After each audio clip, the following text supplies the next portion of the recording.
Welcome back to the channel and another video about real estate.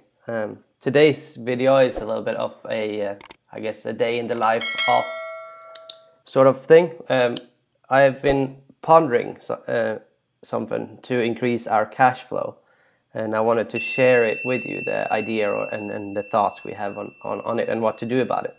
So the previous videos, you've probably seen some of them. They're all focused on these here glamping pods and tiny houses and stuff, and we do have access to a lot of different variations of them.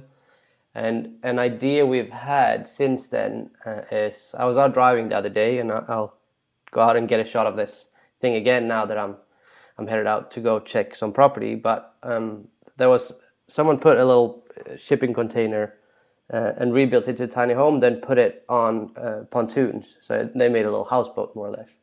And me and my wife got a boat slip with one of the rentals we bought a while back. So we have a boat slip of our own that I'm going to take you to have a look at today. And we also own, we're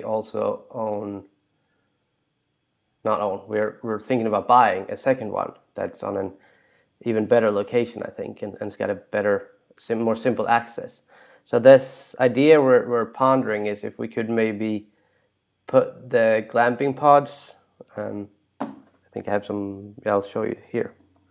If we can put these here, glamping pods, I'll film this with the phone to make it easy. Putting one of these on pontoons to make it a houseboat. And by doing so, if we're lucky and get it all right, there you go, we'll be able to create a rental without having to buy land, because we already own one of the boat slips, and we could get the other one real cheap actually for where it is. So we could add boat slips and put our pods out there on pontoons so they're floating, and that way we also get around a lot of the zoning issues. Because one thing we have found with the business of tiny houses in general is that the regulations and zoning is all like, it's very hard. There's a lot of different rules, but none apply specifically to these new products that are coming and flooding the market. And people really want stuff like these, like the tiny houses, and they want opportunities to make, either create a way of life that's much cheaper and simpler, or create cash flow by adding structures on land they own or in their backyards and stuff like that. It's a new way of living, I guess. And I suppose we're going to have to fight it out and see what happens. But right now, let's say tiny houses, for instance, most of them are put on wheels. And what it does is it puts them somewhere in between an RV and a mobile home. And since they're not an RV or a mobile home, there's no regulation. And if there's no regulation, there's technically no right or wrong. So they're all in a big gray zone, and except for some states and counties where they've actually made some progress in legalizing it and making it work. But I guess it's a trend coming over America that's sort of, we'll see where it ends up. But to me, when we talked about it the other day, we look at it as when, let's say when Uber came around, how they sort of like just recreated a whole way of traveling instead of using taxis with taxi drivers. I can see where they're struggling a bit with all the permits they need and insurances they need and all that stuff. And now this new service comes along that just skirts all the regulation that was in place to pin the taxi drivers down and for the government to be able to control them. And similar things when Airbnb took off instead of the hotels, and all these things. And we're laughing sometimes and hoping that, like, if we just flood the market enough before they have time to regulate around it, they'll have to somehow incorporate in the new regulations they do. But yeah, zoning and dealings with government in general is very tricky, and it's a constant struggle. You need a lot of patience whenever you want to do something new, I feel like. Even when you build a standard new construction in either Sweden or here in the United States, in Florida, you need to have a lot of patience, and there's a lot of weird people involved in the process that you have to get through, and all that is a little tricky. But now, as a way of potentially skirting these issues, we're starting with these pods and tiny houses, which can be camps, sheds, depending on how you use them, and all kinds of stuff. Or we can put them on wheels and make them tiny houses, or like we're discussing today, put them on pontoons and make them houseboats or something like that. Because there are, again, like there's a lot of regulations in regards to this too, depending on how you set it up and what you do, but we can easily make them to where they have no impact on the surrounding lands. We can have a closed tank to hold all the sewage, and we can, you know, get solar panels and make them more or less self-sufficient, and there's a lot of ways to build a whole structure up, put it on water, and have it not connected to anything.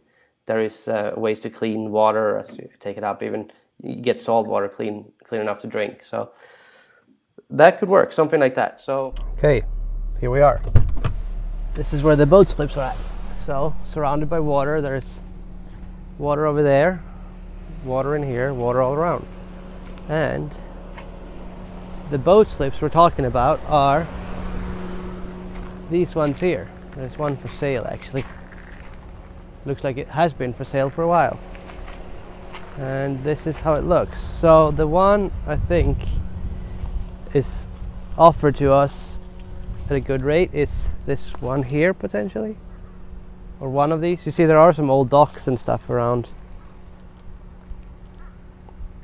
and you got like deep sea access right out to the Mexican Gulf out here.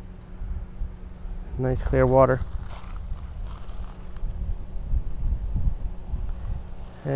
And then we have our existing one, I think is over there on that area over there. So and the next one, it would probably be one of these where the, I guess like right here, and they're 12 feet wide each. So let's go have another look over there.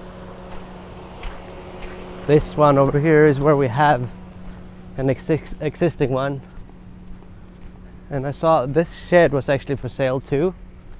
It's got an electric meter and stuff on it, so potentially that could be something useful. And then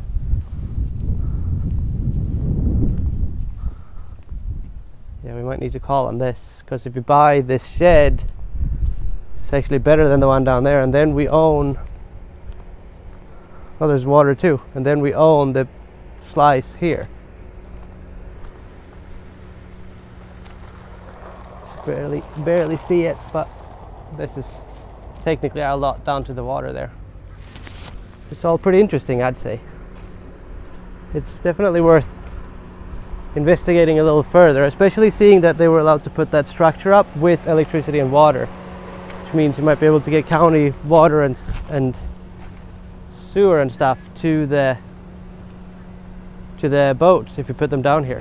So you could technically do a road of, or like a row of houseboats, like 1, 2, 3, 4, 5, 6, 7, and get a little rental holiday rental community going.